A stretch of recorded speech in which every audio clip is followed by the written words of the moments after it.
Good afternoon. Welcome to the YWCA's Talk on Health.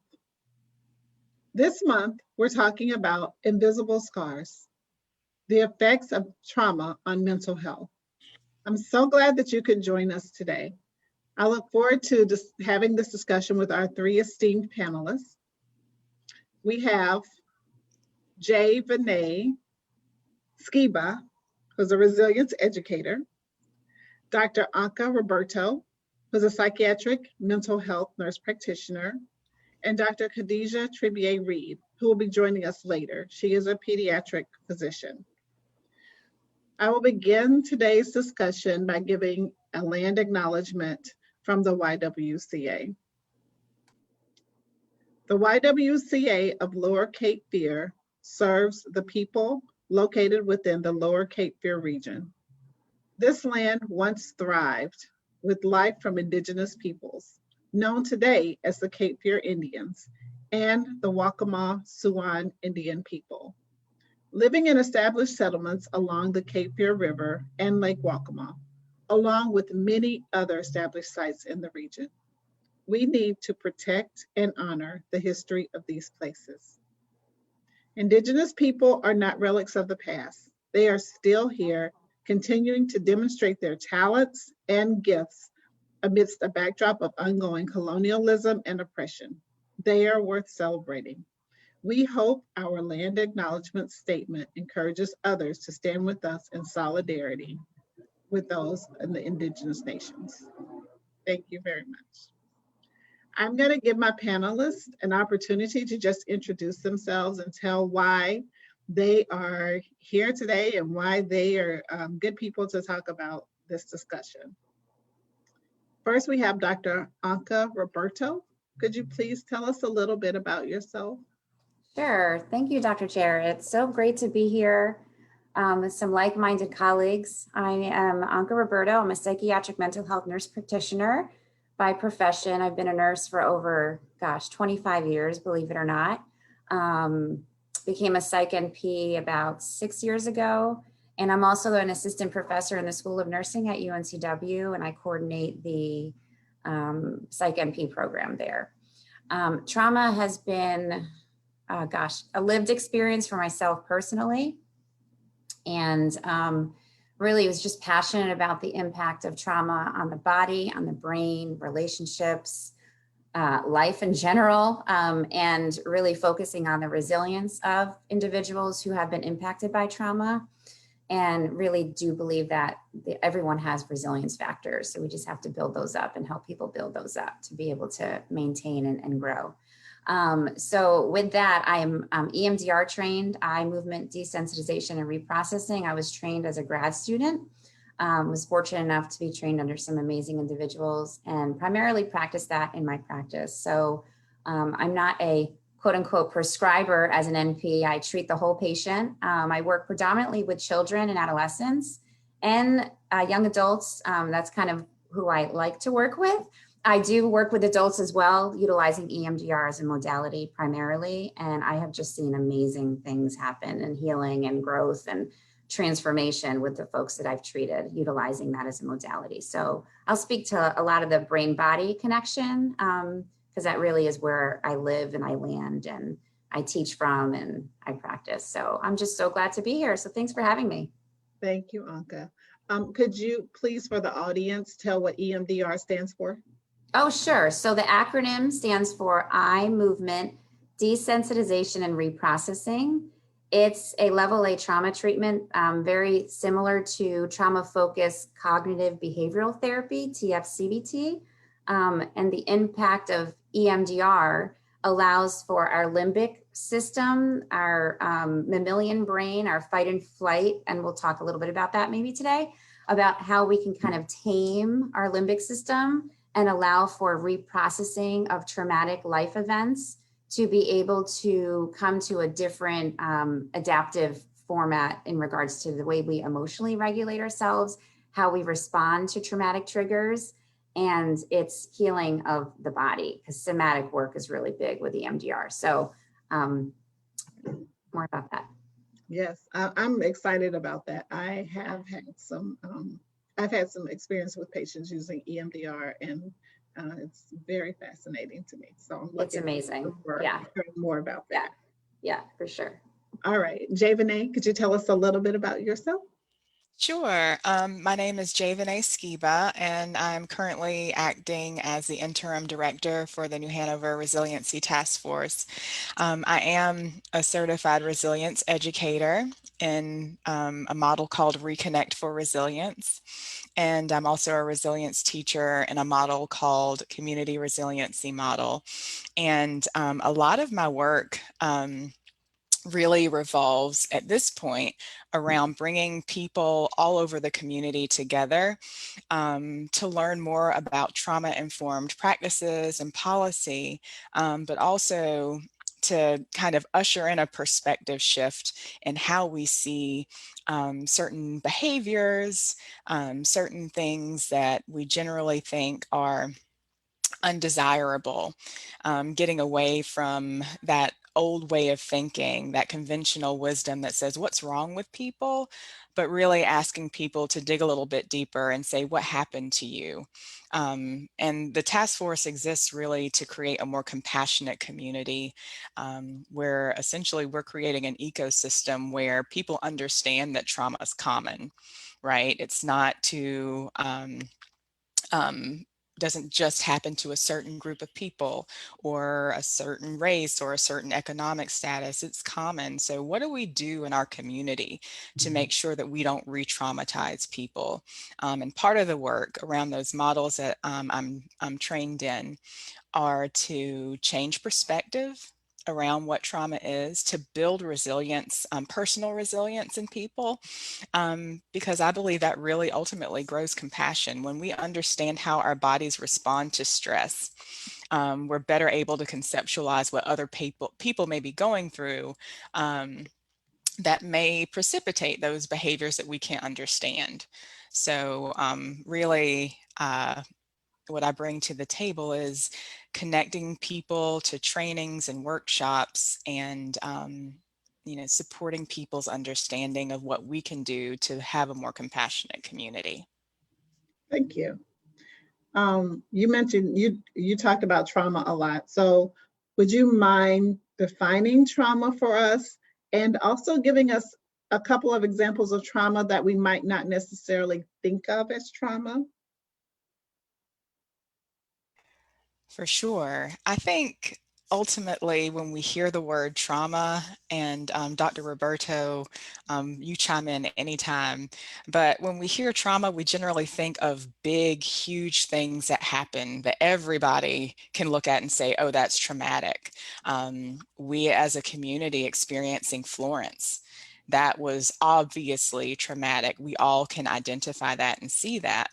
But what some people are starting to learn in the community and just in general is that trauma is really personal. It's our how we've experienced an event in our lives. And just like Dr. Roberto was saying, like going back to that brain body, what makes it personal is just what clicks on that survival brain. And that can be any sort of reminder to something unpleasant that may have happened in our past, or it can be an acute event, just something that happens one time, or something that happens over and over and over again, which to someone else may be small, but to the person experiencing it really kicks on that survival mode because they feel helpless or it feels like it's threatening their life. Dr. Roberto, please. Yeah, of course. So I love that. So we talk about big T's, like Javanae was just saying, and little T's. So you've got big traumas like hurricanes, community events, natural disasters, human inflict, trauma of hurt and death and despair. But there's also little T's, right? So these little T's that to you may not be so influential, but everyone has what we call negative cognitions about ourselves. So negative belief about myself could be I'm not good enough, right? So if there's an event that accentuates that negative belief system, that can actually put somebody into this overdrive of not feeling good enough consistently throughout their life. So lots of clients who I treat have that not being good enough, and that's a big negative cognition that folks have, and that the layering effect of that could have stemmed from early childhood, right? So a parent or a parental figure or a family member or a teacher who made them feel not smart enough, not good enough. And the recurring events that kind of the layering effect of these little T's heighten the fight, flight, or freeze mode in the limbic system, which is the midbrain, right? So that's the part of the brain that a lot of mammals work out of, where they literally have to respond. So those are the kind of responsive events that people will talk about when they say triggering events. So that's the triggering event to a traumatic life experience. There is the Kaiser Permanente study that they did years ago, back in the 90s, that looked at ACEs, so adverse childhood experiences, but now they're adding to it. There's not just those 10 factors. There's now bullying is included in that, being treated unfairly, lateral violence is being included in that. So those folks who are listening who are in a workplace that is toxic, so those toxic life events and toxic experiences are really traumas. I mean, our trauma is so subjective. So mine looks different than Dr. Tribier's, different than Jay Vinay's, different than Dr. Jarrett's. It's just, it's how we perceive it, and it's how we adapt to it. Okay, thank you very much. Welcome, Dr. Tribier-Reed. Thank you. I apologize for being a little tardy. I had some patient care to tend to. That's okay. That's the first and most important thing, right? Always.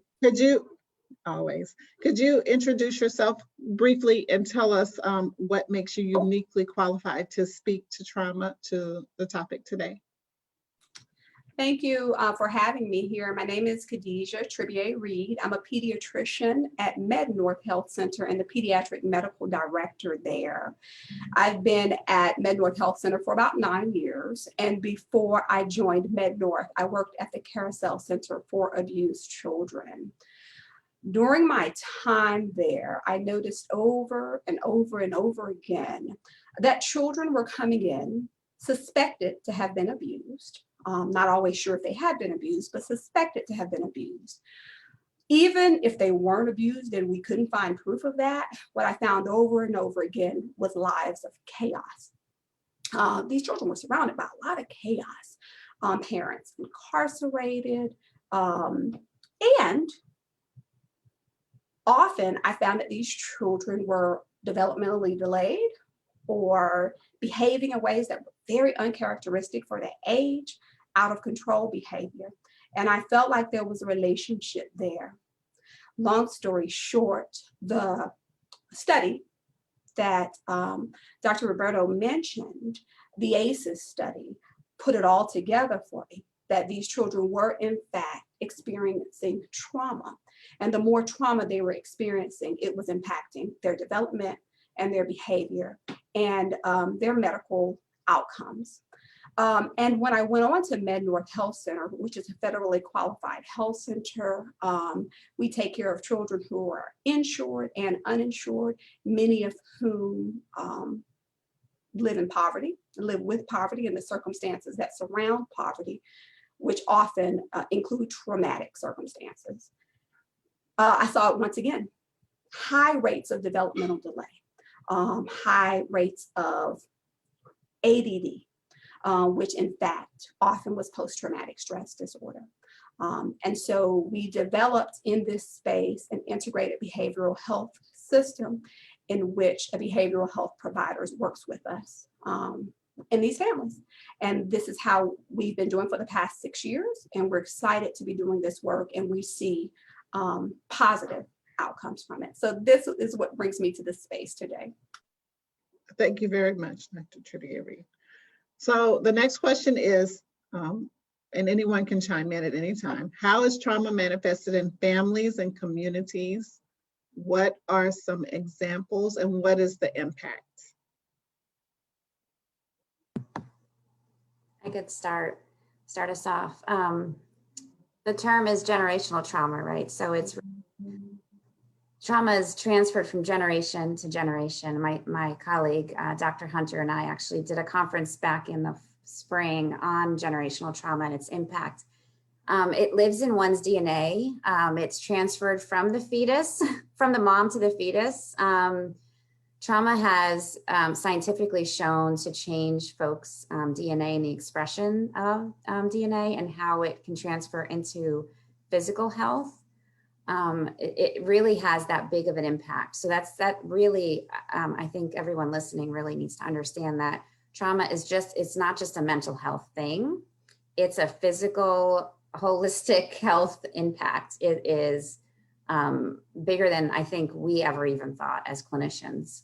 So it's passed on from generation to generation. And the great thing about knowing that and having that knowledge is we can stop the cycle, right? So we can equip people to be able to work through some of the trauma first by educating them, just by, as the primary care providers, recognizing that trauma is just not this big thing that happened one time in their life. It's these little things that may have happened, and acknowledging that, teaching their clients and the community what that means. All of the community programming that Jay does with her colleagues, amazing, right? To acknowledge that for the community. And then what now? Like, what do?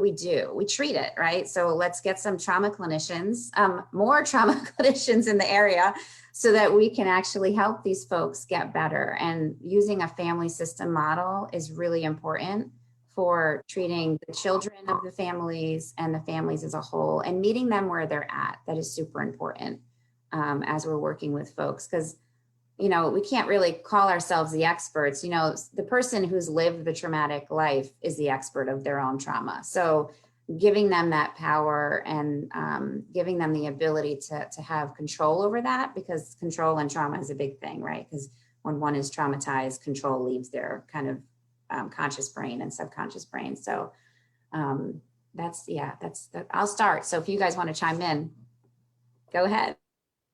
I think I am going to chime in there. There's a wonderful quote by a trauma therapist. He focuses on racialized trauma, but his name is Respa Menachem. And I think it fits perfectly in this question, Dr. Jarrett. Trauma decontextualized in a person looks like personality. Trauma decontextualized in a family looks like family traits. Trauma in a people looks like culture. So that's what we see sometimes, right? I see patients come into my office already have attitude, and I've learned, because I have this kind of context of trauma, not to take that as personal. That person probably has a story. And I don't know their story. I just met them. They're just a person. But because I have a context for what trauma looks like, I know that's trauma, and I know that's not me. So I don't take it personally. I think about things people will say, this culture does this, or people in this culture does this. My husband has this thing where he says he doesn't go outside the house with flip-flops. And I'm like, wow, when you go outside the house with flip-flops? He said, in my family, we don't go outside the house with flip-flops because something might jump off.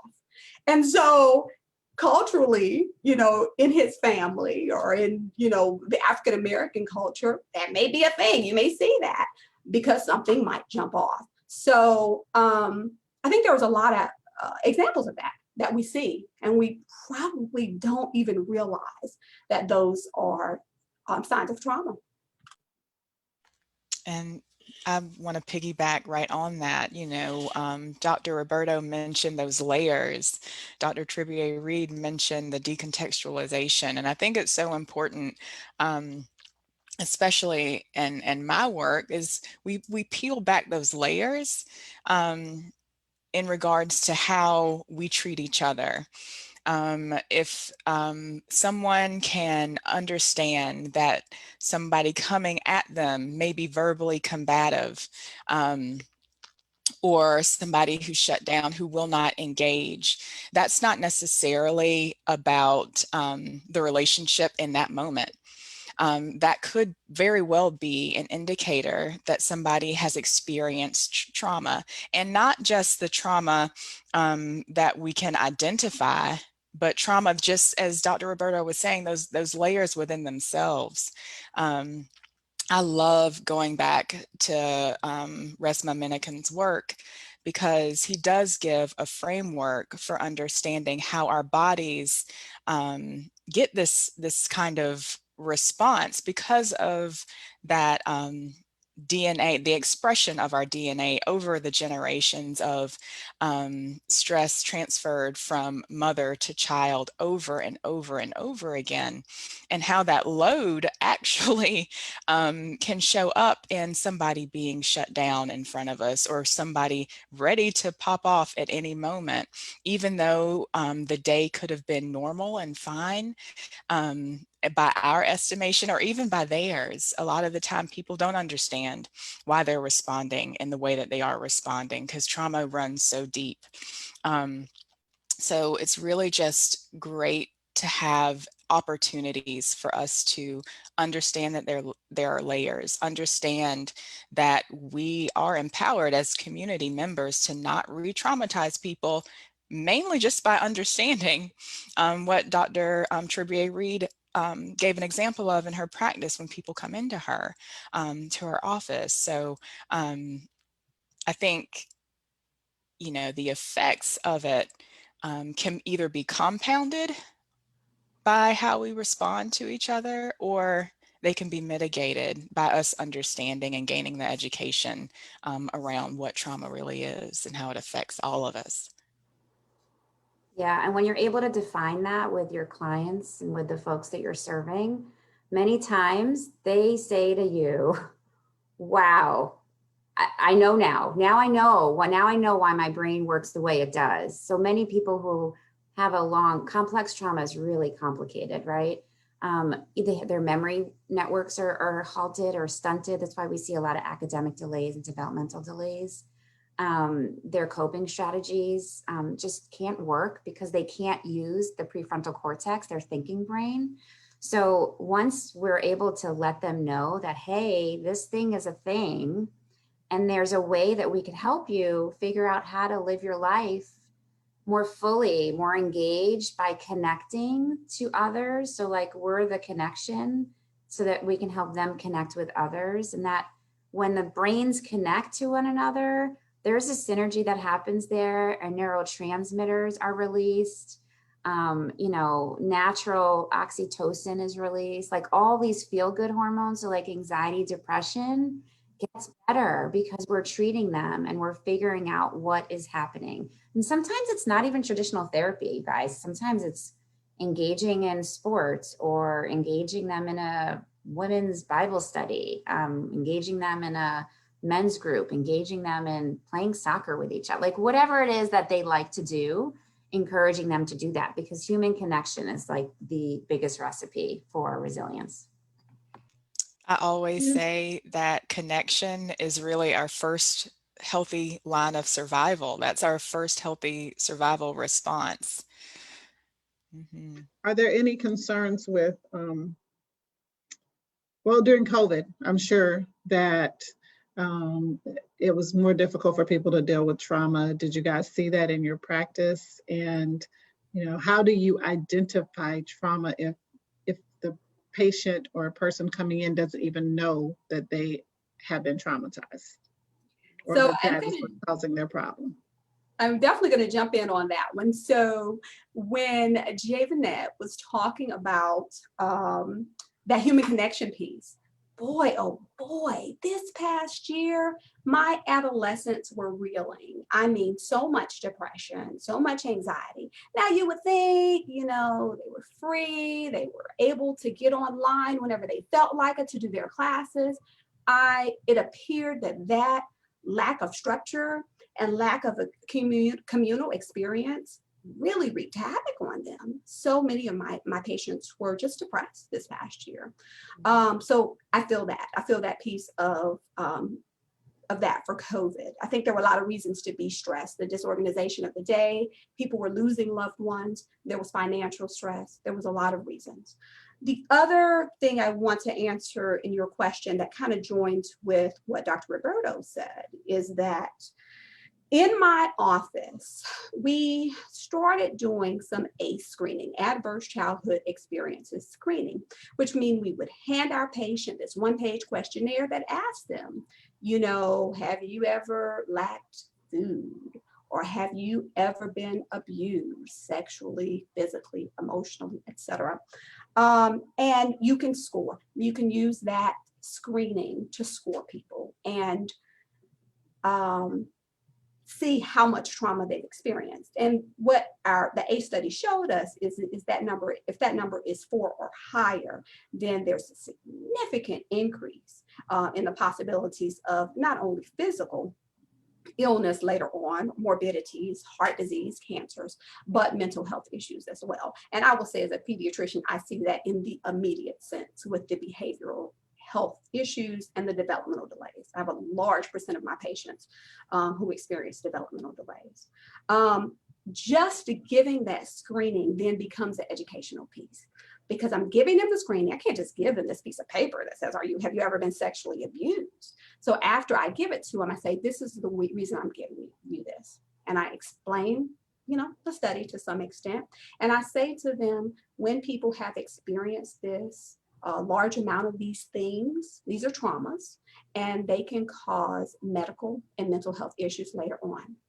And you should see the look on these parents' faces, the parents' face, like, whoa. Well, and that look is, I know that personally. I know that for myself. So once again, it's opening that awareness that this is a thing and I'm not just bad or crazy, or something happened to me and something caused this. So this is one of the things that we do in our practice. Would anyone else like to chime in? The question was, how do we screen? How do you screen? And also I was asking if you saw a difference during COVID or what your practice was like during COVID. Absolutely. I think one of the biggest things with COVID that I noticed is kids and adults weren't moving a lot physically. And there's a lot of literature about the need of our body to move left, right. And that's kind of how EMDR kind of came to be, the therapy that I was talking about earlier. When our bodies aren't moving left, right, we're actually not, our brain is also not processing. So just, but when you said moving, you weren't just talking about exercising. Like I'm just talking about physical movement. Yeah. You're not just talking about people moving. No, I'm talking about like moving your body. So yeah. getting up out of your chair, going to your car, parking it, walking upstairs, going to an office, interacting with a human being, changing environments, like all of those things help our brains process left, right. Any left, right movement helps you process your day. So think about like when you're in a bad mood or you've just gotten into an argument with somebody, they say go for a walk, or maybe going for a walk helps you. It actually does help, because what happens is you're moving your body left, right, and the event is now not stuck in one side of your brain. It's actually being forced to move across the corpus callosum to help it process. So here's the events. You're processing it, you're thinking about it. That's why exercise is really important for mental health. It's not just a physical thing, because when we're moving our bodies, it's helpful. So think about these teenagers. I have 2 teenagers who were literally stuck in a Zoom room all day long with their classmates. None of their video cameras were on. They were all muted.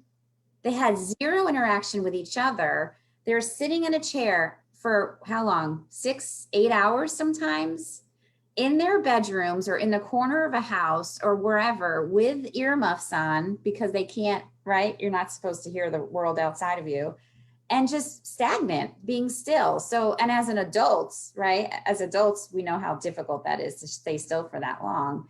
So I think that is a huge reason why we're seeing such dramatic increases in anxiety, depression. And in addition to some of the screening tools like the PHQ-9, which is the Patient Health Questionnaire for depression.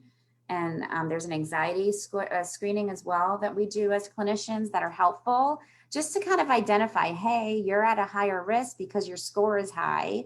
Let's see what else is going on. But COVID has been very, very detrimental to everyone's mental health. There's been a lot of studies already on it.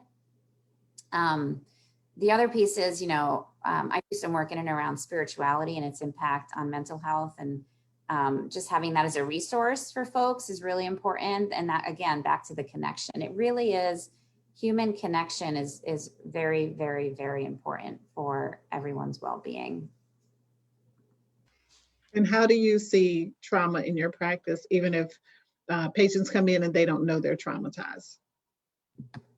Yeah, I mean, it's the dialogue, the storytelling, and the recognition of some symptoms. Typically, what I see is high rates of anxiety or difficulty sleeping, lack of appetite or overeating.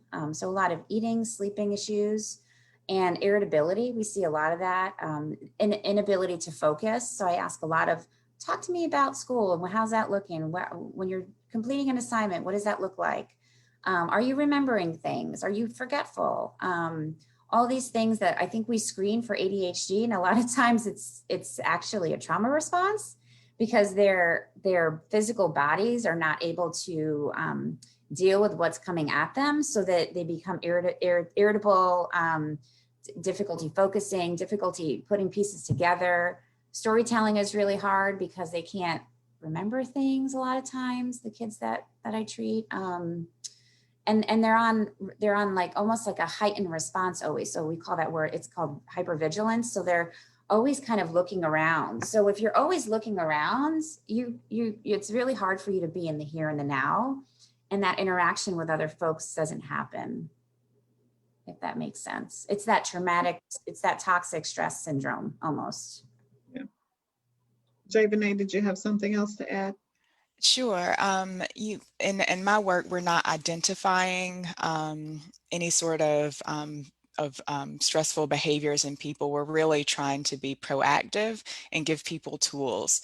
But in our trainings that we did and our workshops that we did throughout COVID, most of the things that Dr. Roberto just mentioned, the sleeplessness, the change in eating habits, those were reported throughout trainings with various groups. Not being able to feel connected to work and to the people that you had to be around. So I think being able to understand that even though we compartmentalize mental and physical health and how we respond or what we notice, our body doesn't. Our body does not discern that, right? So even though I may have had a conversation or been on Zoom and talked to hundreds of people in a day, it comes down to the fact that I was not in person with them, right? All those mirror neurons, all of those things that trigger and fire off that have actual physical responses in our body, those things were not occurring. So those were absent, and the offspring of that absence, really, what the marriage of isolation and being separate and not connecting, the offspring of that was really those somatic, those body responses that people generally, compartmentalize. Don't think about that being, because I'm experiencing high stress, in the sense that our bodies need it. They keep it very much in that thinking place of stress is what I can think of. It's what I can conceptualize. But it's really what's going on in our bodies as we respond to those changes around us. Thank you very much. I'm going to just respond really quickly to that. Sometimes I'll have families come to me and say, my child is 7 and he started wetting the bed again. Or my child just started misbehaving in school. And I have to tease out what else is going on. And often what I'll tease out is there was some stress, there was some trauma, there was something that occurred. And more often than not, the family has no acknowledgement that that was important or that was stressful for a child. In psychiatry and psychology, we have what we call, I think it's a Holmes rating scale. If you move, you get to rate yourself if you're stressed. Parents just don't tend to count that stuff for kids. They think they're happy, they're playful, they look like they're doing fine. But kids do in fact experience stress, even if it is minor stress. So I think as a community of humans, our acknowledgement and our continued reinforcement that stress is a real thing and it has consequences and it has impacts is really important. Thank you. How do you address trauma in your practice, Dr. Tribieri? I think that's a great question. Once we acknowledge trauma, as I said, we do have an integrated behavioral health approach, which is phenomenal. And really, I think something that all practices should be doing. It means that right there and then on the spot, I can offer that family behavioral health services. I'm not giving them a note and say, I want to refer you here, or somebody's, somebody with COVID, we did say somebody may call you. But if it looks bad, somebody can walk in the room and see you right then and there. And so it's integrated. As Dr. Roberto said, sometimes families will come in and they think their child has attention deficit hyperactivity disorder. I don't usually prescribe medicines for that just because parents tell me that. I get assessments from teachers, I get assessments from parents, but most importantly, I send them to behavioral health, because it is not uncommon that when behavioral health is able to spend more time with them, they found out all kinds of things. I will never forget having a little boy, same type of presentation. Mom thinks, okay, ADD. Behavioral health comes back to me and says, you do know this little boy saw his father get shot when he was 2 years old. Mom, it had never occurred to mom that still may be a trauma, that still may be impacting his behavior to this point. So once again, it goes back to our lack of cultural awareness of that. So these are the ways with the integration of behavioral health, and also just helping families acknowledge that trauma has repercussions. Right. And in addition, this last year has not just been COVID, right? So everything that's happening with systemic racism in our Black and brown communities. I mean, these children, these adolescents, these family members are, all of these memory networks that kind of go back to, like what Dr. Tribieri was just saying, this 2-year-old boy, any media response, any media reminders of that experience for him, guess what? That opened up. It opened up his trauma, right? So recognizing that lived experience still is in the brain, and it goes dormant for a while, because that's how we compartmentalize, right? So the trauma occurs, we put it in our little Tupperware box in our brain, and it freezes. This is how I kind of relate it for people. It freezes in the Tupperware bin. And when something in the media or something in their personal life in this nation that we're living in kind of explodes that, or even simmers it, however it is for that person, what happens is the memory unfreezes in the brain, and it starts to impact the human body and the mental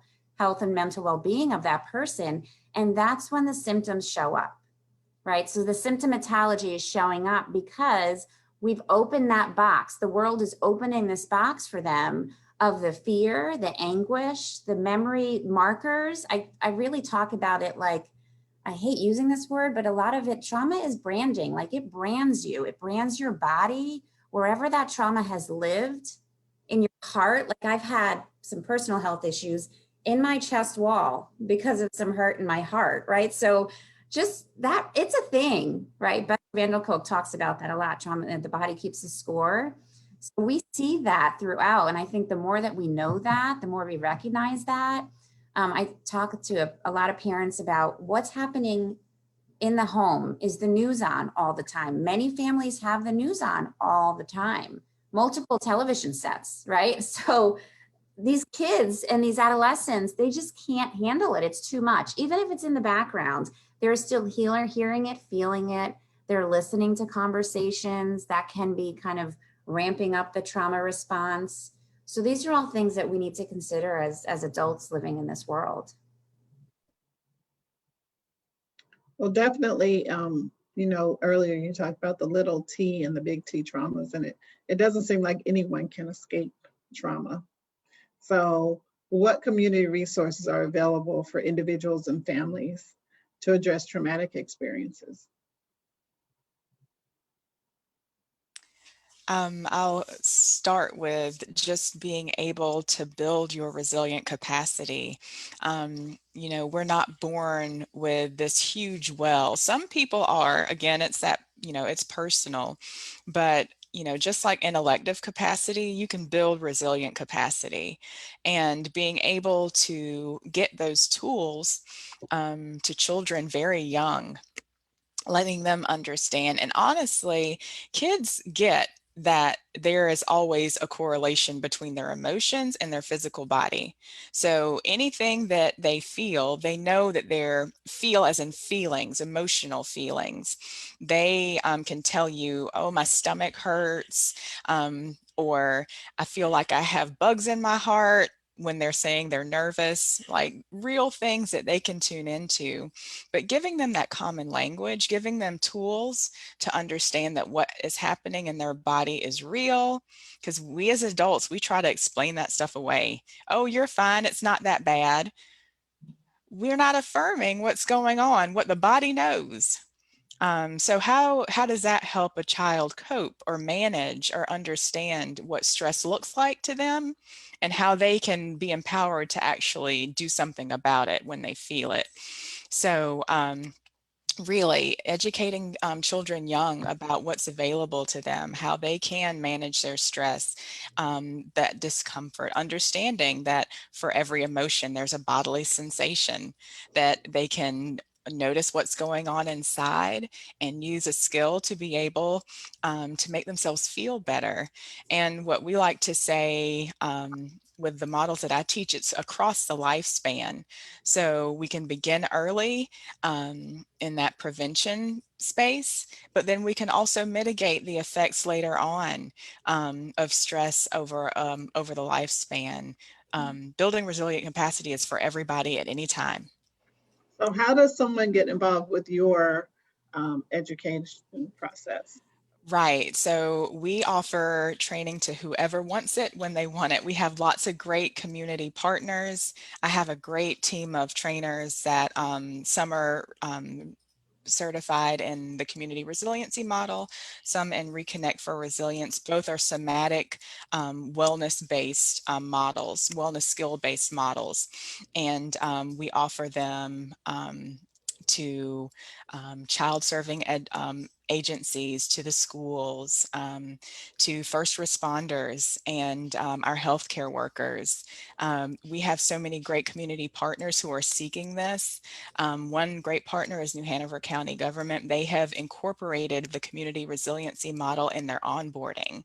So being able to get connected with a task force and learn more about what's available, and just reaching out and say, hey, we'd love to get some training. How can we do that? We are here for that reason. So. Thank you.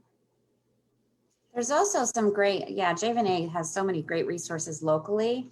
There's also some great information on the internet if folks are looking for some kind of educational resources. So there's the National Child Traumatic Stress Network. So it's www.nctsn.org. There are lots of things in there in and around trauma types. There's a learning center, a lot of educational resources in there for folks who are looking to learn a little bit more about trauma and what it looks and feels like, and then what to do about it. Even things like, how do you have a conversation with your child about fill in the blank, right? They kind of have like scripted templates that people can pull from. So I have found that as a great resource. There's a whole section in there for family and caregivers, for the folks that want to just learn a little bit more about it. And the ability to, my biggest advice too to families and is the adults need to build their resiliency first, right? So that there's a ripple effect into their children. Because if we are not okay as adults in their lives, our children will not be okay. So many of the children that I treat, I recommend that their parents are in therapy as well, or engaged in some sort of wellness activity, in recognizing that what's happening with them is impacting their children, because a lot of kids who have had traumatic life experiences, most of their parents have as well. And a lot of times they're similar. So like for the kids that I treat with, child sexual abuse, a lot of their moms have been sexually abused. So there's that piece. So just imagine what that's like for the mom. They're re-experiencing their own trauma through their child's trauma. And it's just a level that we need to recognize that the whole family really does need, if not care, at least some sort of supportive network, right? Recognizing and then doing something about it. You know, find a local women's group or local platform where you can, you know, securely be vulnerable in that space. There's a lot of recovery principles in trauma work, really recognizing like coming out of denial and then doing the work that needs to happen in order to kind of gain and build yourself, and surrounding yourself, having really healthy boundaries, right? So that's a huge thing for folks who've been traumatized, right? Recognizing what healthy boundaries look like for that individual. So we do have a question from the audience. Here we go. We have our first audience question. Many people that suffer from depression tend to want to sleep or stay in bed. Many medications given for depression may make people want to sleep. Since they are not moving around, are they getting worse?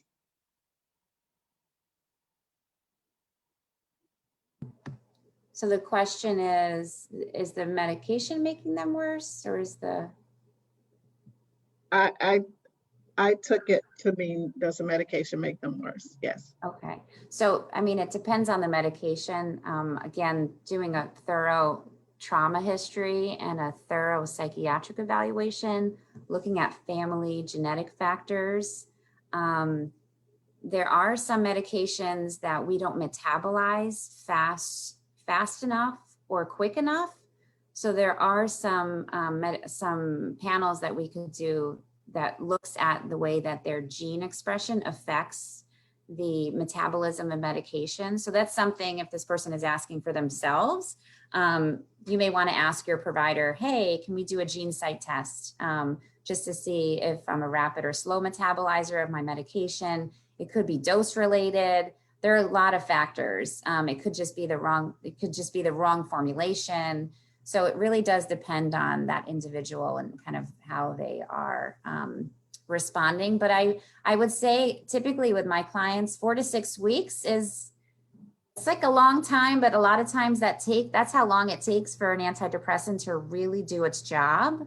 And then I always kind of encourage my clients, if you're just doing like 10 minutes of activity and you get yourself out of bed and jump in the shower just to kind of get yourself awoken, that's helpful. And then really looking at healthy sleep hygiene. And something I talk to a lot of clients about, I'm sure Dr. Tribier does as well, is screen time. So like before bed, an hour before bed, your device should be off. Put your device in sleep mode so you don't get interrupted. Every time you see a blue light or a ping, your dopamine levels rise. And dopamine wakes you up, and it's an excitatory neurotransmitter. So that's what it does. It actually makes you peppy, and then what happens is it interrupts your sleep cycle because now you're awake.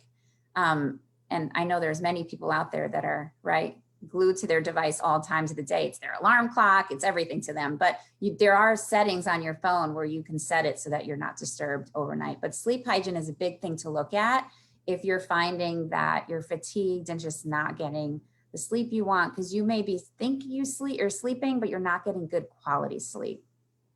All right, thank you very much. Does anyone else want to chime in on that to answer that? I'd love to add to that. From a wellness standpoint, some of the skills that we teach really go back to that survival response, because what we like to call the resilient zone is that place where you can thrive, you can manage all the stressors of life, and experience a broad range of emotions from happiness, but also anger and sadness, but you feel like you can be okay. And when we get out of that zone where we don't feel like we can be okay, which kind of sounds like that sitting on the sofa, being inactive, responding to the depression, but then also responding to the medication, there are some skills that help bring energy to the body when we get bumped low, is what we call it. And bumped low looks like isolation, trouble with sleeping, but feeling lethargic, no energy, again, a survival response in that space. But anything that brings energy into the body. So we talk about skills of pushing against the wall or doing a wall squat, where you push your back against the wall and load your legs up with energy. Or the push-ups against the wall can help too. Anything that brings energy into the body can be a helpful wellness skill that you can use during those times when you feel that shutdown or that that unpleasant stillness that you can't come out of. Thank you very much.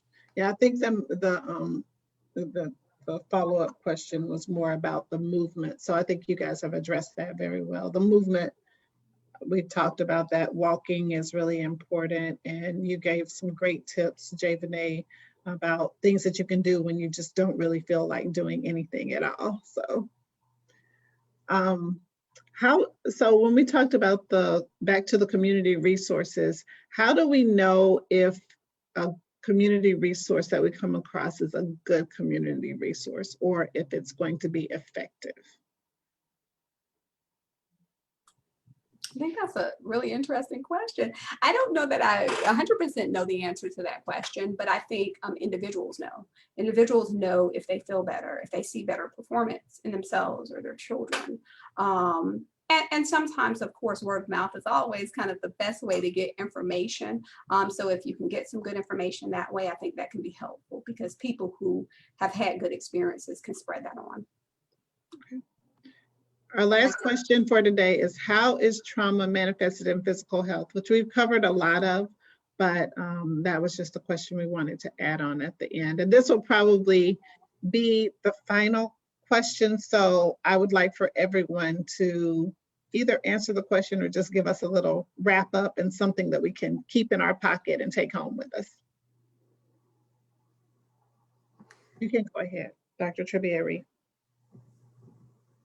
So we see trauma manifested in physical health in many number of ways. Sometimes it's just tummy pain or headaches. Oh, I see a lot of headaches.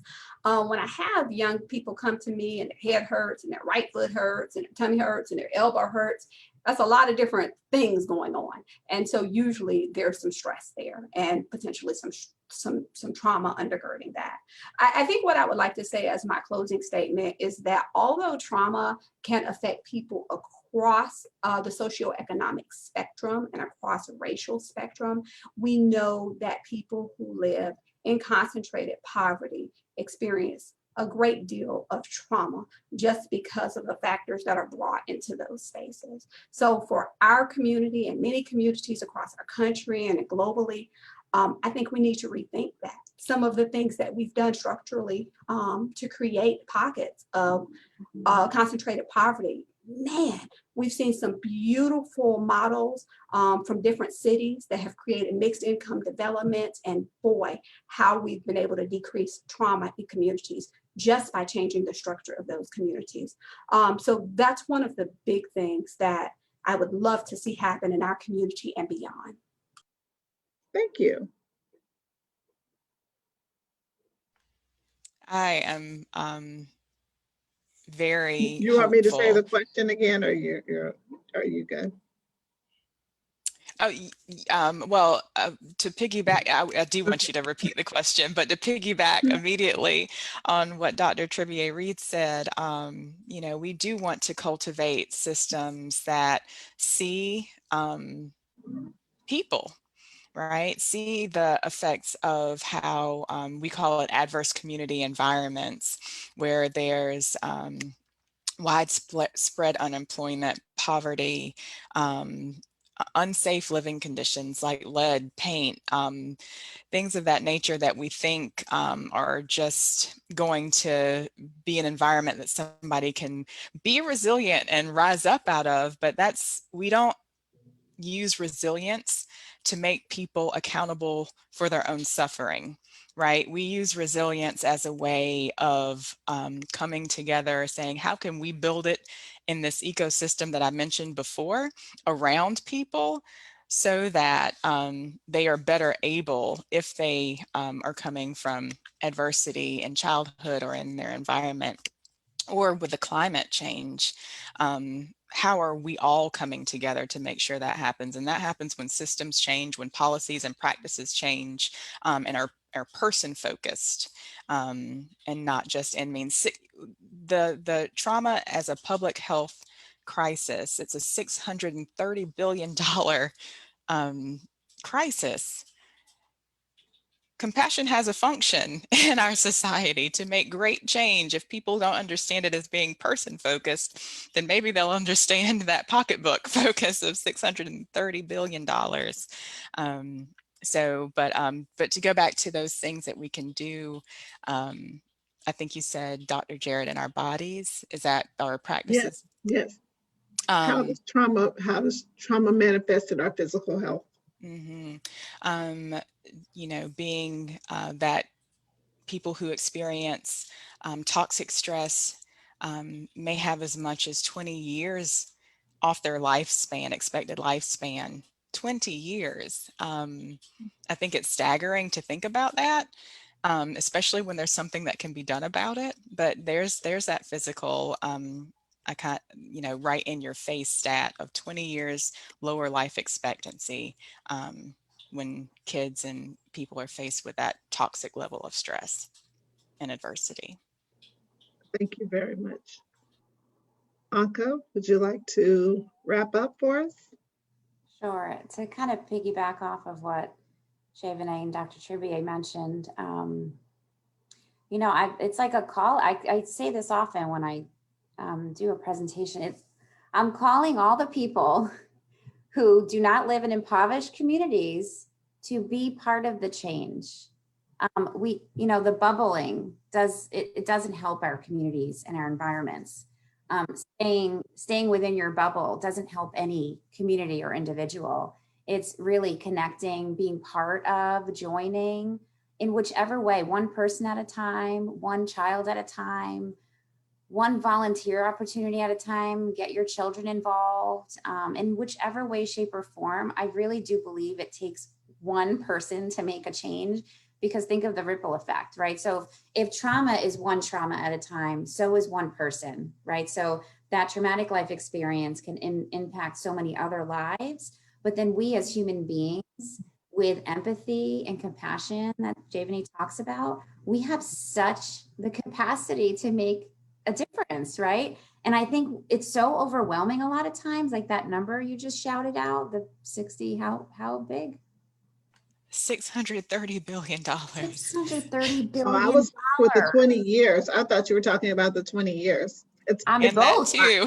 Both of those, you know, think of all of the, and then to answer piggybacks off the question as well, like to answer the question. So if people have high levels of toxic stress or adverse childhood experiences, they have increased levels of diabetes, autoimmune disorders, cancers, heart disease, mental health issues, miscarriages, fetal alcohol syndrome, early neonatal experiences. So you're delivering babies prematurely, early mortality, right? So all of the things that we've been trying to fix all these years, trauma causes all of that. So, there's a part of like, where's the money to help us do the work? Because there's not enough clinicians in the communities we live in, especially this community, I feel is really, it's a desert for mental health clinicians. And I think organizations and programs that Javane speaks of are really important, because it kind of takes away that barrier. So those programs and initiatives can come right to those communities, as opposed to taking that individual and putting that individual into, you know, a mental health service. So really just thinking about what the solution is, one person at a time. Oh, thank you, ladies, so much. This has been such a wonderful and informative conversation. I think we could talk for another 2 hours, but we have to end our conversation. I'd like to remind the Facebook audience to please fill out the 1-minute survey that you will find in the chat. once again, please fill out the 1-minute survey. We are trying to think of ways to make our program better and more engaging for you. Thank you very much. Bye-bye.